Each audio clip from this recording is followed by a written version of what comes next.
In this video, I am going to be speaking on certain things when it comes to family and the Indigenous community. And I'm going to be speaking on other couple of things about, Indigenous stuff. First things first, I'm a little bit sick, and the way I got sick is it's a funny story, but just bear with me in my voice because I'm getting over a little bit of a cold. It wasn't really a cold. I don't know. I don't know. I feel like it was like a placebo type of thing that happened to me like a couple of days ago. Um, so yeah. So first things first. This past week, I was supposed to be going to a harvest gathering that my tribe usually throws together every October.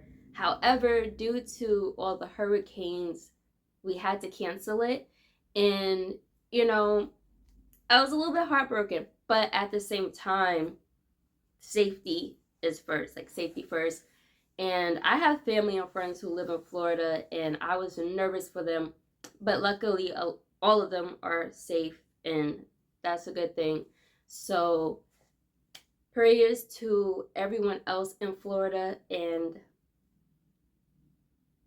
yeah, I don't even, y'all going through a lot between tornadoes, hurricanes. I don't even know what to say, but definitely praying for y'all down there. But since that was canceled, I was planning on going to Salem, Massachusetts again because I went there in August. However, this is where I got sick. As soon as I was thinking about going to Salem, Massachusetts, I thought about the Ouija board museum that I went into, and I made a video about that, and I even put up like a short. In this Ouija board museum, it was like I didn't go in there I didn't walk into this place all superstitious or whatever. Um it was just like something to do in Salem. But when I went into this museum, I just all of a sudden it was like in the back room of a store. So the front part of the store was fine. I was walking through that just perfectly fine. As soon as I stepped into this back room, it was like I just felt like a spicy sensation coming from like my nose, my eyes, like the left part of my lip. And I don't know, like the day after, I just got sick and I just started throwing up like every 10 minutes or so in the hotel room. So I feel like it has something to do with that museum. So it was so funny. Like the other day, I was planning on going back up to Salem with my boyfriend. As soon as I said that, my throat just got tight. Like a couple of minutes later, my throat got tight, and then next thing you know, I just started feeling a little bit like sick, and I thought that was really odd. So I think I got sick because of, I guess, the thought of that museum. I don't know. But so since we decided not to go to Salem. So instead I did like a bunch of things so far, like in the area where I live in Staten Island. And I'm also a descendant from the Indians that were living here before. So if you are someone that is Indigenous and you happen to live in the same area where your ancestors were originally from, or like maybe you live like in another state or something like that, I think it would be a great idea to go to a museum to start your research on the indigenous people that you came from. And that's exactly what I did. So I went to the Staten Island Museum and I was reading up on everything Lenape, and it was pretty cool. I'm gonna post some stuff here. Yeah, I think it's a really great idea, especially if you are researching your genealogist of your family and you're trying to like figure things out. Like the museum is one of the best ways to go, because that's like the starting point of learning everything about the area where your family is from. And I learned so much going to that museum. Like, holy camoly.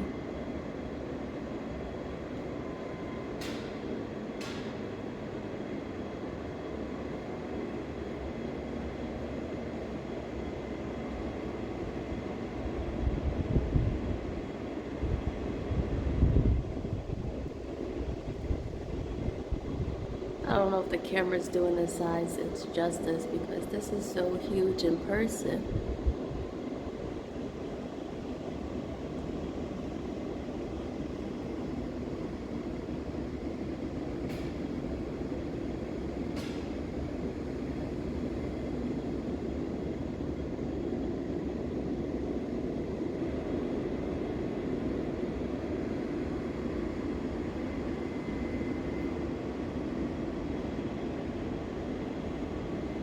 Wow, let me take a few steps back.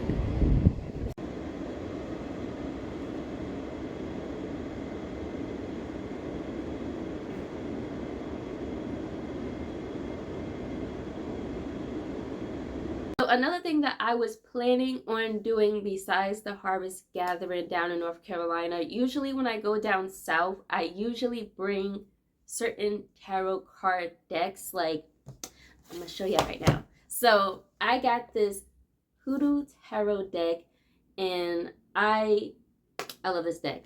The reason why I bring it down south every time I go is because I'm gonna show you right now. This tarot card deck speaks a lot on like indigenous ancestry. It's also a blend of African and European and other immigrants that had moved down south. And I thought this card was very unique because see, I sound freaking sick. I thought this card was very unique because it's the whole map of the South. So I thought that was really cool. So I always take this with me down south. It's like an ancestry deck. And yeah, I was going to do a tarot card reading. I usually just do it, you know, I don't post it or anything, but this time around I was going to post it, you know, whoever is doing like family research or whatever, and you know, if you want a message or something, I might do it in this video. I also followed through with this deck right here. It's a herbalist tarot deck, and the reason why I pull from this deck, and this deck is because when it comes to our history, a lot of our people was into like root work, and I think it's pretty interesting because my dad, he is like a herbalist freak. I grew up with him, always coming home with some new herbs to test and put together. Like his most recent thing that he's done is, so my mother's back was hurting a lot, and he had took some cayenne pepper and mixed it with some like castor oil, but you can use like avocado oil and some other, I think like coconut oil, but he prefers castor oil. So he mixed the cayenne pepper with the castor oil, put it on a paper towel.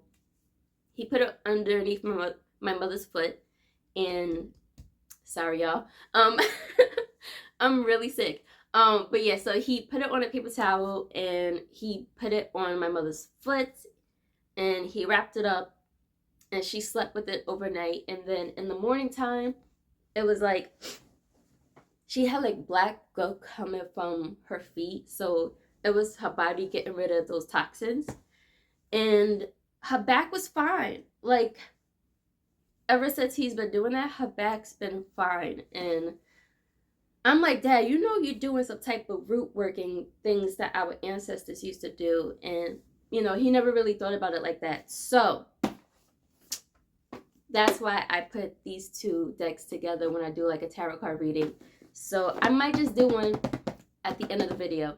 So now I am going to get into the nitty gritty of this video, and I do want to speak on something that I feel like it's very relatable in the Indigenous community. Now, usually people don't talk about this out loud and put it out in the public, but I feel like this is something that needs to be said, and I feel like too that maybe it's just me and I need a new perspective on something on this topic. So if you have an opinion on this, feel free to like comment, because I don't know, maybe it's just me. But when it comes to being in a tribe, you may be somebody that's in a tribe, um, and you have family that are not, and they see what you got going on and they want to get in on it because they know of certain benefits that Indigenous people get, or like, you know, the money and stuff like that. And they've heard certain things that Native Americans benefit from just by being in a tribe. And they want to get in on this for those reasons and nothing else. They don't want to contribute, they don't want to give, they just want to have what's owed to them. And they didn't even put in 1 ounce of work. That irks me. So, just really quick, this is how I feel about the whole situation. When I got involved with my tribe, it was because I really was searching, trying to figure out if my family is really, you know, Indigenous American, well, part Indigenous American, and I really had a passion for it. It was like a calling. So, when I got involved with the tribe, I never really thought about like, what can I get out of this? Like money, this and that and third, certain benefits. It never really occurred to me. And this is how I go about life. I am someone that I do not want to do things off of desperation. And I don't walk around like I have to rely on programs to get by. I do not vibrate on that type of energy. Um, I usually, for the most part, matter of fact, all the time, I get things on my own. I never need any type of program or assistance to help me out. I have never hit people up asking, you know, to borrow money. I never did that. No one would ever catch me doing that type of stuff. So I just walk around with a vibe of I will always have it on my own, and I would never need to seek any type of like assistance to get help, because I got this. So that's how I walk around. And going into the tribe, you know, it's nice to know. It's nice to know that you are qualified for these benefits and finances. You know, when the opportunity is presented, I'm not going to turn it down, but as of yet, I haven't really seeked out for it. And matter of fact, there are certain things that I know of. I just, like, I think free dental, you know, stuff like that, but I never really had an urgency to, like, try to seek for that, because I just don't vibe off of this desperation of just take. I'd rather get shit on my own. And yeah, but I have certain family that has been hitting me up because they just want to take, and don't want to put any type of like, I mean, they'll go to the harvest gatherings and stuff like that, but they're not the type to really like contribute like that. And I find that an issue, because I've been working on this for like the past 10 years. It took me like 10 years to figure everything out. And to have certain family members that want to get in on it for all the wrong reasons, I'm just like, you are not about to mess up what I got going on. Like, they're just thinking about themselves and not even thinking of like the outcome of certain things. And I don't know. Maybe it's just me, because at the same time I do understand. And I do recognize how the US be screwing us all over. So if there's money out there that you could grab, why not? And the way that the US did us all dirty, like I get it. But at the same time, it's like the indigenous community doesn't have the time to deal with leeches. Like, if you're not in on the fight, trying to rebuild everything that has been lost, then you're just going to keep weighing us down. And we don't need that in this community. Like, for instance, I have somebody in my family who wants to get in on it because someone had told her certain things that you could get if you could prove that you are an Indian. Like, there is something that's called the Native American Child Care. It's something like that. They get benefits like that. And that's great. Like, I don't mind helping out with certain things like that. Like, I'm not gonna just not, keep all the secrets and information to myself. I'm not gonna do that. But I'm gonna give you an example. So there is another family who has hitting me up, and they want to get in on this because of finances. This person knows a lady who lives in Brooklyn, and all she does is collects a check and stays home. She don't need to work or anything. All she did was prove that she is a indigenous American, and now she gets checks. And like I said, I never really looked into that type of stuff, so I don't know. I would have to like get in contact with this lady to see how she did that. But this family member of mine wants to get in on this because of those reasons. And fine, that's fine. But also,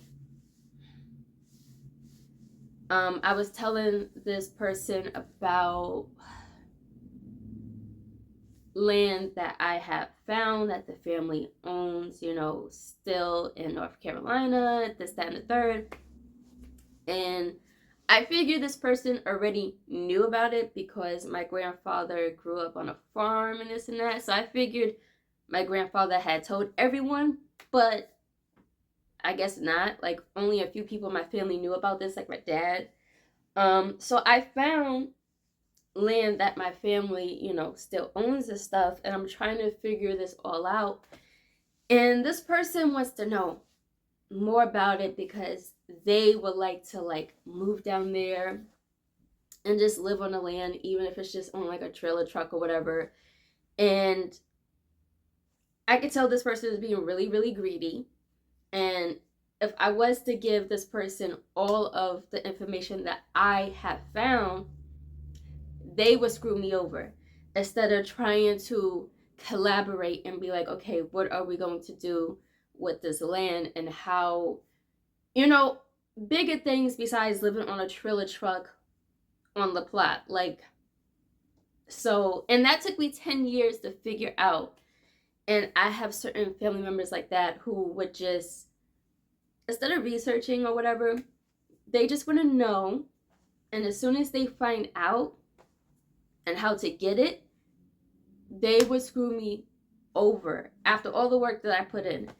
And, it's just like, I can see why the indigenous community, certain people are just secretive about the family. And, at one point, and I still feel like this, I feel like it's wrong to keep secrets for family because you're not the gatekeeper of, family secrets. I feel like everybody in the family has the right to know about who their ancestors were and stuff like that.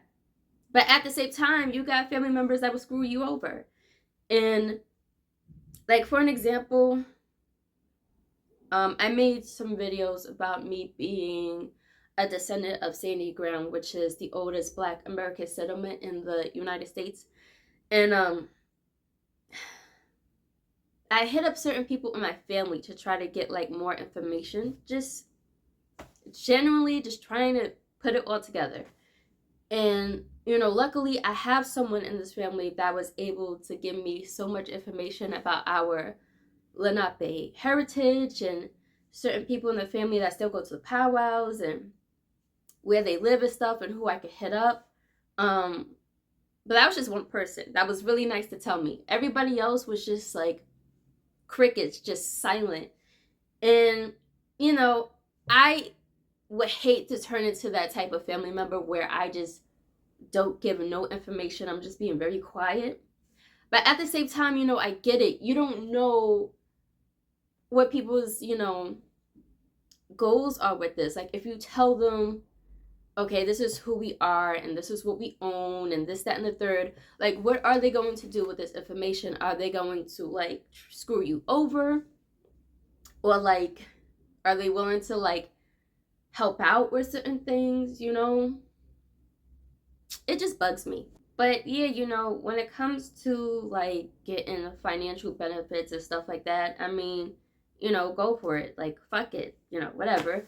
But just don't try to fuck me over in the process by being greedy and sneaky, because as I was talking to this person and just hearing the tonality and like the in between lines, and this person had asked me, did I tell everybody else in the family? And I mentioned a couple of people, and this person was like, oh, kind of like, damn, like they knew before me. So I took that, just kept that in my memory bank, because instead of being like, oh, that's great, everybody knows now and this and that, this person was just like, oh, like, damn, now they know too. And I'm very selective of who so far I've been very selective of who I give the information to. So maybe like in the comments, whoever wants to give their opinion on this, feel free, because maybe it's just me, but I just feel like it's not a smart move right now to just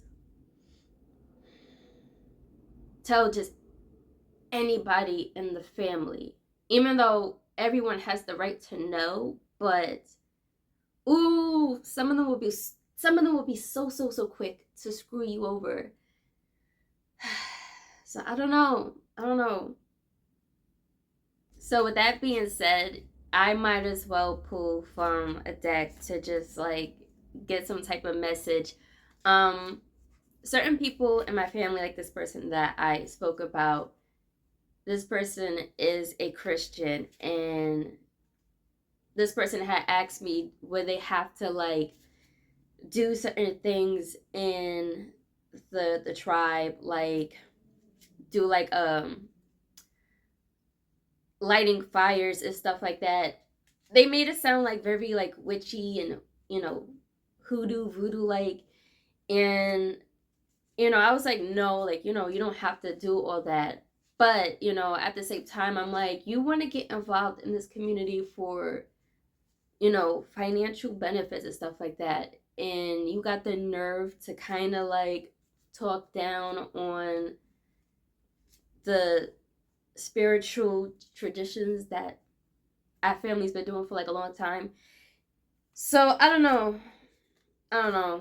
I just find that kind of disrespectful. But I'm gonna pull some cards, because this is a part of like Indigenous American culture or tradition or whatever.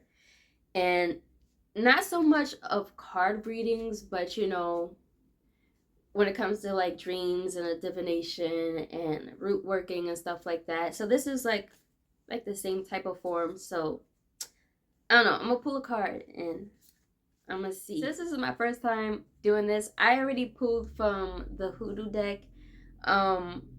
This is gonna be a little bit awkward on here, so I don't know how I'm gonna do this. So usually when I pull a card, I never really seen anybody do it like this. So how I pull my cards out of the deck, so I would have a spread like this, and I will just close my eyes and just kind of quiet my mind and just wait until I feel like maybe like a pulsation coming from like one of the cards, or like it would feel like that, or it would feel like a heartbeat, or it would feel like, ants. You know how you feel like ants are crawling in your hand or feet? It would feel like that. And or it might feel like a laser beam just pointing at one area of the deck of where I need to pull. um so I just go off of like those type of intuitions and just pull from either side. And I usually just pull one card from the deck. But the hoodoo deck, I pulled out two because I just felt like a very it was like a pulsation coming from like these 2 points of the deck. So I already pulled out those two cards. But I'm gonna pull out a card from here. It just feels, awkward on camera because I'm gonna have my eyes shut and I don't know, I feel like I'm out of focus. So uh n- let me see how I'm gonna do this. This is the best way I could do it. Okay, so right now, y'all don't really see my face, so that's cool. I should have did this with the last deck. I don't know. I just couldn't. I don't know. Well, not that I couldn't. I just didn't really think of lowering the camera, but whatever. So, all right, I'm gonna try to stay focused even though the camera is rolling. Lord have mercy. Okay.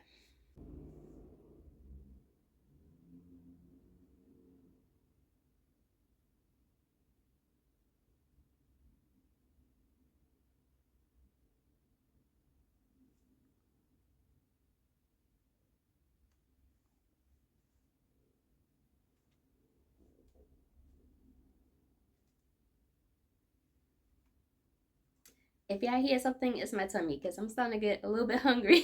I'm starting to get a little bit hungry. But I felt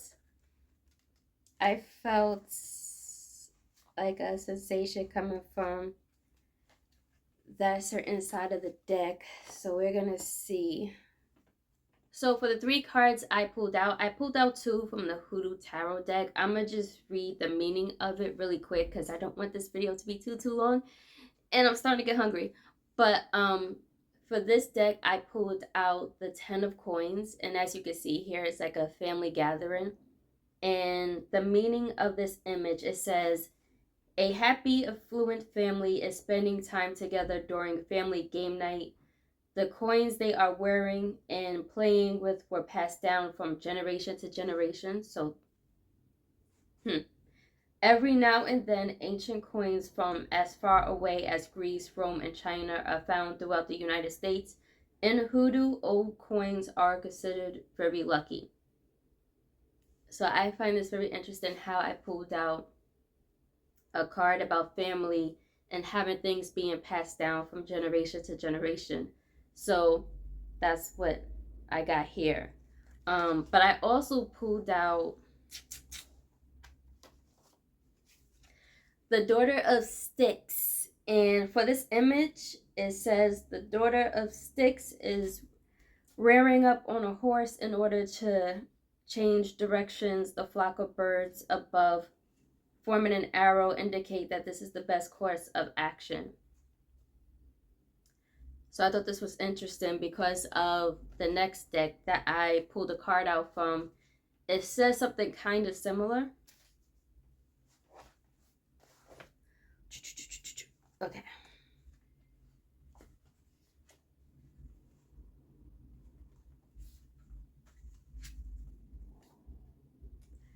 So for this card, I pulled out, I don't know if you can see it properly, but I pulled out the card that says the Hanged One. I can't pronounce this herb name, so I'm not even going to do it because I'm gonna sound like I need to go back to school, and I don't want to sound like that all up on the camera. But this card is about embracing a foe as a friend. Tap into nourishment found in the depths. Let go of control. Lasting change takes time. So this card is also about change, but I thought this was interesting because it says here, challenge presents an opportunity for growth. Though this herb is a tenacious weed, it can also be a valuable plant. The presence of this herb may indicate where the land is lacking nutrients. Using the large leaves as mulch can bring nourishment to the surface. When the leaves break down, the soil will improve, and this herb will no longer have the conditions to thrive. Flip the script on a difficult situation. See the problem as the solution. This herb is also a valuable ally for the liver as it helps clear and release toxins. But healing the land or the body requires a long-term commitment. Surrender to the process. Deep change takes time. So I found it very interesting because I was just talking about the land that I found, and this this family member of mine wants to know more information on it so they can just take it for grabs themselves instead of like at least collaborating with me because I put in all the goddamn work. But so basically what I got from those cards, I thought it was interesting how I pulled a card that talks about family, the whole gathering of family and using things that are passed down from generation to generation. So to me, that is saying to, like I said, like I don't mind sharing information. I feel like, no one should be like the gatekeeper of the family and keep its secrets to themselves. So, of course, I do want to pass down this information so everybody can know about it. This way, this culture won't die out because a lot of people don't know who they are as far as like, Americans. So, there's that. But also those two cards that I pulled out, like changing course, and that herbal card that I pulled out, using a friend as a foe. And in that reading, it was saying how even though that weed is not really much of a good weed, it does have some value and you can use it to, nourish the soil. And once it breaks down, like there's no use of it anymore, but the soil can like have a lot of growth, stuff like that.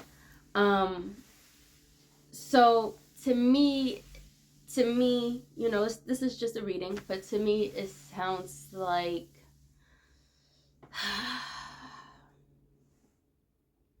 it sounds like I don't know, it sounds like, okay, I do gotta be cautious of giving information to certain people in my family, though. Like, I don't know, like, I can't even front on that. I just need to be really careful. So it does sound like a changing of a course that I have to make. And maybe someone like you who is already in a tribe and everybody else wants in on it. So just like the card says, using these friends as like a foe. I believe that's what it said. Where's it at? Embracing a foe as a friend, my bad. Embracing a foe as a friend. So maybe you're somebody in the tribe that is, your family wants to get in on it, and there's some people in your family that's like, I don't know, you're too iffy about, but you might just need to embrace them. Even though this metaphor of this herb not being the best of herbs, but it has its values in some ways. So that's something I'm gonna have to think on. And maybe as a collective, this is a good message because you don't want to keep all of this to yourself, but ooh, this is something that needs to, I don't know, it needs to resonate with me a little bit more. There's always some sirens in the background. Something's always going on. But anyway, that's it for this video. I hope what I said resonated with some of you, especially if you are someone who's like in a tribe and you got family hitting you up and stuff like that, trying to get in on it, and you know they getting in on this for like all the wrong reasons. They, I mean, there's something wrong, like I said, with getting money and benefits, but they don't want to contribute. They just want to like just take or whatever, and try to soak up whatever information they can out of you to, like, I don't know, you might have something in the works and they might just screw you over because of their greed.